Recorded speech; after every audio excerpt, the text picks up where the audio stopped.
తెలంగాణలో fee reimbursement బకాయిల చెల్లింపు అంశం మరోసారి హాట్ టాపిక్గా మారింది. దీంతో ఇంజనీరింగ్ కాలేజీల విషయంలో సీఎం రేవంత్, డిప్యూటీ సీఎం బట్టి విక్రమార్క, మంత్రి శ్రీధర్ బాబు కలిసి కీలకంగా చర్చించారు. గత బీఆర్ఎస్ ప్రభుత్వం కాలంలో సిద్ధమైన విజిలెన్స్ రిపోర్టును తిరిగి పరిశీలించింది ప్రభుత్వం. ఇంతకాలం విజిలెన్స్ నివేదికను గత ప్రభుత్వం ఎందుకు తొక్కిపెట్టిందనే దానిపై ఆరా తీసింది. విద్యా మౌలిక వసతుల విషయంలో ప్రమాణాలు పక్కాగా పాటించాలని కాలేజీ యాజమాన్యాలకు సూచించింది ప్రభుత్వం. భవిష్యత్తులో ఇబ్బందులు రాకుండా ఉండేందుకు అధికారులతో కమిటీ ఏర్పాటు చేయాలని నిర్ణయించింది ప్రభుత్వం.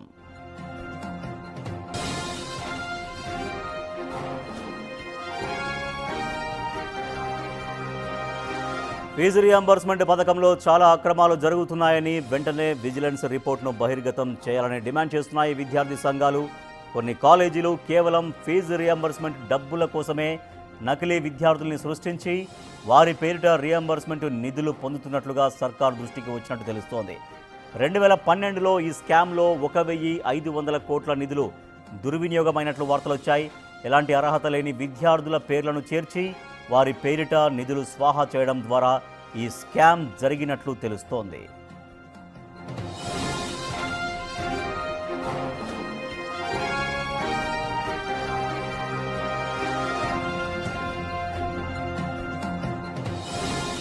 అంతేకాకుండా పలు యాజమాన్యాలు ప్రభుత్వం ఆమోదించిన ఫీజుల కంటే ఎక్కువ మొత్తాలని రీయింబర్స్మెంట్గా క్లెయిమ్ చేస్తున్నట్లు సర్కారు దృష్టికి వచ్చింది.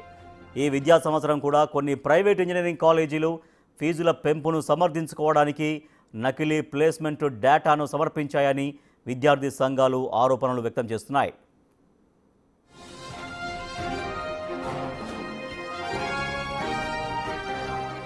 ఫీజు రీయింబర్స్మెంట్ నిధులను నేరుగా విద్యార్థుల బ్యాంకు ఖాతాల్లో జమ చేయాలని భావిస్తున్నట్టు తెలుస్తోంది.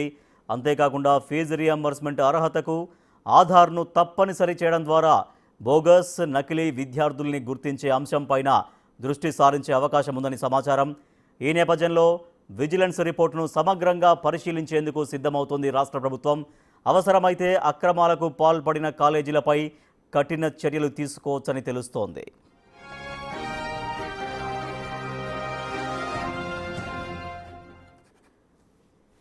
రాష్ట్ర ప్రభుత్వం ఫీజు రీయింబర్స్మెంట్ బకాయిలపైన దృష్టి సారించింది. సో ఇక అసలు గత బీఆర్ఎస్ ప్రభుత్వంలో వచ్చినటువంటి విజిలెన్స్ కమిటీ రిపోర్టుని ఎందుకు తొక్కిపెట్టారనే దానిపైన కూడా ప్రభుత్వం దృష్టి సారించింది. మరోపక్క కేవలం కాలేజీలు లేకపోయినా కూడా విద్యార్థుల్ని ఫేక్ విద్యార్థుల్ని సృష్టించి కొన్ని కాలేజీలు ఫీజు రీయింబర్స్మెంట్ నిధుల్ని స్వాహా చేస్తున్నట్టుగా కూడా కొంత ఆరోపణలు వస్తున్నాయి. మా ప్రతినిధి వాసు మరింత సమాచారం అందిస్తారు. వాసు, ఫీజు రీయింబర్స్మెంట్ విషయంలో ఎటువంటి వైఖరితో ప్రభుత్వం ముందుకెళ్ళేటువంటి అవకాశం ఉంది? అనేక ఆరోపణలు వస్తున్నాయి. ఫీజు రీయింబర్స్మెంట్లు పక్కదారి పట్టాయి. గత అనేక కాలేజీలు లేకపోయినా కూడా కాలేజీలను సృష్టించి, విద్యార్థులు లేకపోయినా కూడా విద్యార్థులను సృష్టించి ఆ నిధులను స్వాహా చేసినట్లుగా కూడా ప్రభుత్వం దృష్టి సారిస్తున్నట్టుగా తెలుస్తోంది. సో ఫర్దర్ స్టెప్స్ ఎట్లా ఉండబోతున్నాయి దీంట్లో?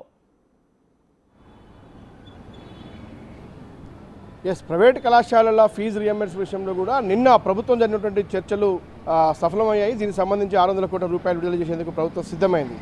కాకపోతే ఏదైతే విద్యా ప్రమాణాలకు సంబంధించి కూడా కళాశాలలు గత ప్రభుత్వ హయాంలో జరిగినటువంటి విజిలెన్స్ విచారణ నివేదికల్లో కూడా చాలా అనేకమైనటువంటి లోపభూయిష్టమైనటువంటి అంశాలు, అక్రమాలు బయటపడ్డ నేపథ్యంలో కూడా ఒక ప్రభుత్వం అయితే ఒక హెచ్చరిక కూడా జారీ చేసింది. ఎందుకంటే విద్యార్థుల విద్యా నాణ్యత విషయంలో కావచ్చు, మౌలిక వసతుల కల్పన విషయంలో కావచ్చు, ఏమాత్రం కాంప్రమైజ్ కావడానికి వీల్లేదంటూ కూడా నిన్న మంత్రుల కమిటీ ఏదైతే ప్రైవేటు కళాశాల యాజమాన్యంతో చర్చలు జరిపిందో ఈ చర్చల నేపథ్యంలో కూడా ముఖ్యమంత్రి రేవంత్ రెడ్డి తెలిపినటువంటి అంశాలను స్పష్టం చేశారు. నిన్న ఉదయం ICCCలో జరిగినటువంటి సమావేశంలో కూడా ముఖ్యమంత్రితో ఇద్దరు మంత్రులు శ్రీధర్ బాబు, బట్టి విక్రమార్క భేటీ అయ్యారు. ఆ భేటీకి సంబంధించి కూడా ముఖ్యమంత్రి ఇదే అంశాన్ని స్పష్టం చేశారు.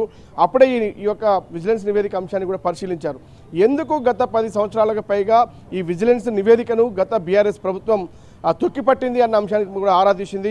ఎందుకంటే అనేక అక్రమాలు వెలుగు చూసిన నేపథ్యంలో కూడా కళాశాలకు సంబంధించి పెండింగ్లు కూడా బిల్లులు పెండింగ్ పెట్టుకుంటూ వస్తున్న నేపథ్యాన్ని కూడా అంటే కళాశాల యాజమాన్యాలు కూడా గత ప్రభుత్వం చేసిన తప్పిదాలు కూడా చాలా ఉన్నాయి అన్న అంశాన్ని కూడా నిన్న ఈ మంత్రులతో జరిగినటువంటి చర్చల్లో కూడా వివరించడం జరిగింది. కాబట్టి ఇకపైనైనా సరే విద్యా ప్రమాణాల విషయంలో ఏమాత్రం వెనక్కి తగ్గొద్దంటూ కూడా కళాశాలకైతే మంత్రులు సూచించారు. మరోపక్క ఫీజు రీయింబర్స్మెంట్కి సంబంధించి కూడా ఇకపై కొత్త పద్ధతిని ప్రభుత్వం అవలంబించబోతోంది. దీనికోసం ఒక అధికారులతో కూడా ఒక కమిటీ ఏర్పాటు చేస్తుంది. అంటే మళ్ళీ తదుపరి వచ్చే ఏడాది నుంచి ఎక్కడ కూడా బిల్లుల పెండింగ్ బకాయిలకు సంబంధించి చెల్లింపుల విషయంలో కూడా ఆ కమిటీ సిఫార్సుల ఆధారంగా ముందుకు వెళ్ళాలని ప్రభుత్వం భావిస్తుంది. దీనికి సంబంధించి ఒక పూర్తిగా అవసరమైతే విద్యార్థులు తల్లిదండ్రుల ఖాతాల్లోకి డైరెక్ట్గా నగదు బదిలీ చేసే అంశానికి సంబంధించినటువంటి అంశాన్ని కూడా ప్రభుత్వం పరిశీలిస్తుంది. కాబట్టి ఈ అన్ని అంశాలపైన విజిలెన్స్ నివేదికలో ఉన్నటువంటి అంశాలతో పాటు మరోపక్క విద్యార్థులకే నేరుగా వాళ్ళ అకౌంట్లోకి నగదు జమ అయ్యే విధంగా కావచ్చు, పూర్తిగా కూడా విద్యా ప్రమాణాల విషయంలో కావచ్చు ఈ కమిటీ సూచనల మేరకు ముందుకు వెళ్ళాలని ప్రభుత్వం భావిస్తుంది. కాబట్టి నిన్న ఆ సిఎస్ రామకృష్ణారావుకి అయితే ఆదేశాలు జారీ చేశారు. అప్పటికప్పుడే ఒక అధికారిని నియమించి కూడా ప్రిన్సిపల్ సెక్రటరీ స్థాయి అధికారిని నియమించి ఒక కమిటీ అంటే అన్ని విద్యా సంస్థలకు సంబంధించి కూడా వృత్తి విద్యా కోర్సుల నుంచి ఇంజనీరింగ్ కళాశాలల నుంచి మరోపక్క డిగ్రీ పీజీ కళాశాలల నుంచి ఒకరొకరిని కూడా ఈ కమిటీలో సభ్యులుగా చేర్చుకొని ఆ తర్వాత ఐఏఎస్ అధికారి స్థాయిలో ఒక ప్రిన్సిపల్ సెక్రటరీ స్థాయిలో కూడా అధికారిని కమిటీకి అధ్యక్షుడిగా నియమించి కూడా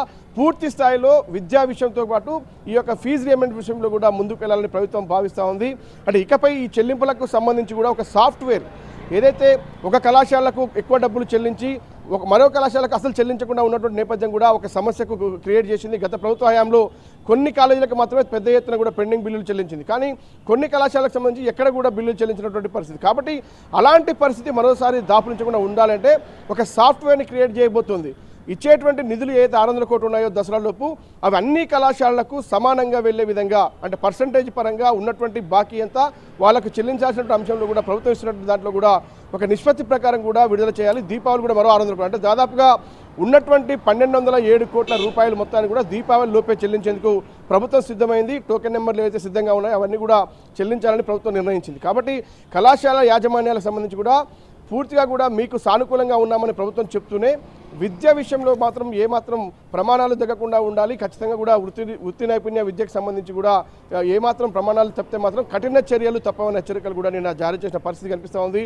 చూడాలి మరి కమిటీ నివేదికలో విజిలెన్స్ రిపోర్టు పైన ఏముంది, ఎందుకు గత ప్రభుత్వం చర్యలు తీసుకోలేదు, అసలు ఎవరెవరిపైన చర్యలు తీసుకోవాలి అన్న అంశానికి సంబంధించి కూడా రీసెంట్గా మరికొద్ది రోజుల్లో ప్రభుత్వం తరపున ఒక కమిటీ కూడా వేసే విధంగా ప్రభుత్వం ఆలోచిస్తున్నట్టుగా తెలుస్తోంది. అంటే కమిటీ దేనికోసం, కమిటీ పని ఏమి ఉండాలని ప్రభుత్వం భావిస్తోంది?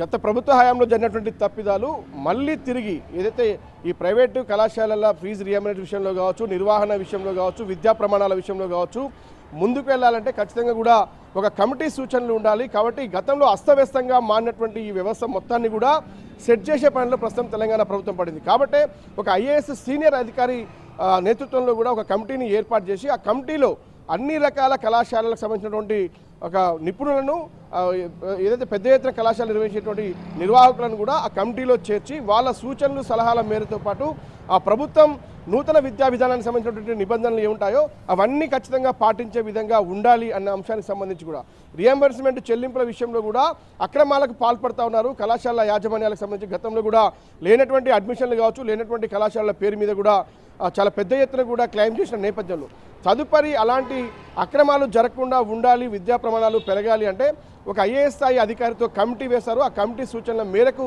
తదుపరి చెల్లింపులు కావచ్చు, తదుపరి చర్యలు కావచ్చు ఉండే అవకాశం కనిపిస్తూ ఉంది. త్వరలోనే ఈ యొక్క కమిటీకి సంబంధించినటువంటి నిర్ణయం తీసుకోబోతున్నారు. ఇప్పటికే సిఎస్ కూడా ప్రభుత్వం ఆదేశాలు జారీ చేసింది. ఈరోజు రేపు ఆ కమిటీకి అధ్యక్షులుగా ఎవరు ఉండాలి, ఆ కమిటీలో సభ్యులు ఎవరు ఉండాలని మాత్రం ప్రభుత్వం నిర్ణయించబోతోంది. Right, thank you Vasu. గత బీఆర్ఎస్ ప్రభుత్వ హయాంలో విజిలెన్స్ కమిటీని విజిలెన్స్ ఇచ్చినటువంటి రిపోర్టుని ప్రభుత్వం పరిశీలిస్తోంది.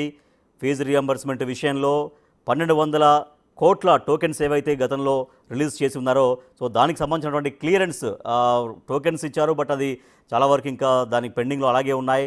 అయితే ఇప్పుడు దసరాలోపు 600 కోట్లు, తర్వాత దీపావళిలోపు 600 కోట్లు రిలీజ్ చేసే దిశగా ప్రభుత్వం ప్రైవేటు కాలేజీల యాజమాన్యాలతో నిన్న చర్చలు కూడా సఫలం చేసుకుంది. అలాగే రాబోయే రోజుల్లో ప్రమాణాలు ఖచ్చితంగా ప్రతి కాలేజీ పాటించాలని సూచిస్తోంది ప్రభుత్వం.